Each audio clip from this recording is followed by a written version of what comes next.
ہے۔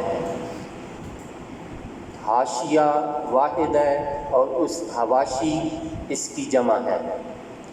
ہامش یہ واحد ہے اور حوامش اس کی جمع ہے۔ ان تینوں لفظوں میں تھوڑا سا فرق ہے ان کی تشریح میں کہ شرح کسے کہتے ہیں۔ شرح کسی کتاب کے متن کی وضاحت کرنا، اس کے تمام مشکل الفاظ کی وضاحت کرنا، لغوی اعتبار سے، اصطلاحی اعتبار سے، پھر اس متن کی تفسیر بیان کرنا، اس کی تفصیل بیان کرنا، اس کی شرح کرنا، اس کی وضاحت کرنا، اور دوسرے نمبر پہ حاشیہ آتا ہے۔ یہ جو شرح ہوتی ہے بعض دفعہ اوپر متن لکھا جاتا ہے اور متن کے نیچے چھوٹی سی لکیر لگا کر اس کے نیچے شرح لکھی جاتی ہے۔ اس میں اس کا لغوی معنی، اصطلاحی معنی، اس کے مشکل الفاظ کی وضاحت، اور اس کے علاوہ اگر کوئی ایسا نظریہ ہے جس کے دلائل کی ضرورت ہے تو دلائل اس کے نیچے لکھے جاتے ہیں، اس کی مثالیں اس کے نیچے لکھی جاتی ہیں، تو اس کو شرح کہتے ہیں۔ دوسرے نمبر پہ آتا ہے حاشیہ۔ حاشیہ یہ اصل کتاب پہ بھی لکھا جاتا ہے اور اصل کتاب کی جو شرح لکھی جاتی ہے اس شرح پر بھی حاشیہ لکھا جاتا ہے۔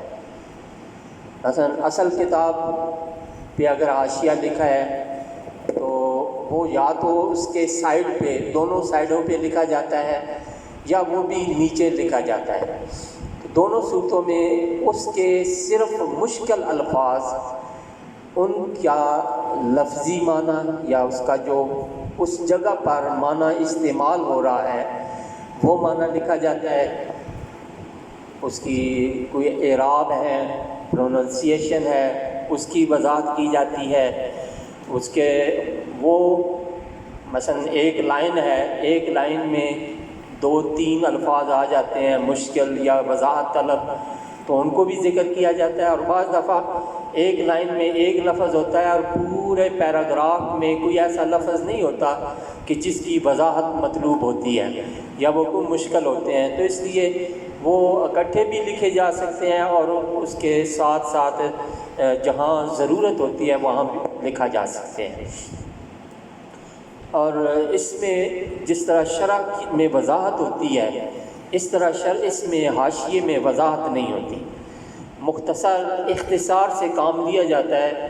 بعض شخصیات ہیں وہ غیر معروف ہیں، ان کا تعارف لکھ دیا، بعض کوئی کتاب کا ذکر ہے، وہ کتاب غیر معروف ہے، اس کے متعلق تھوڑا بہت لکھ دیا، تو یہ چیزیں کیا ہے حاشیے میں آتی ہیں۔ تیسری چیز ہے ہامش۔ یہ حاشیے کی ہا یہ اس کو کیا حکے والی ہے، اور جو ہامش کی ہا ہے یہ ہاتھی والی ہے۔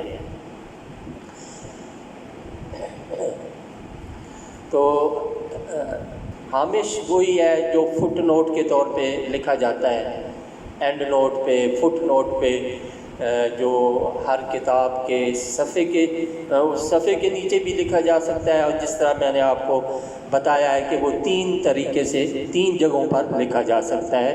تو یہ ایک مختصر سی وضاحت تھی ان 3 الفاظ کی، کیونکہ اردو یا عربی یا اسلامی علوم میں یہ چیز بار بار استعمال ہوتی ہے۔ ایک شرح اور اس کی جمع کیا ہے، شروحات بھی آتی ہے اور شروع بھی آتی ہے۔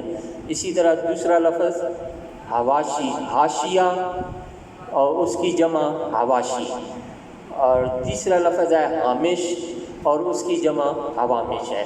میں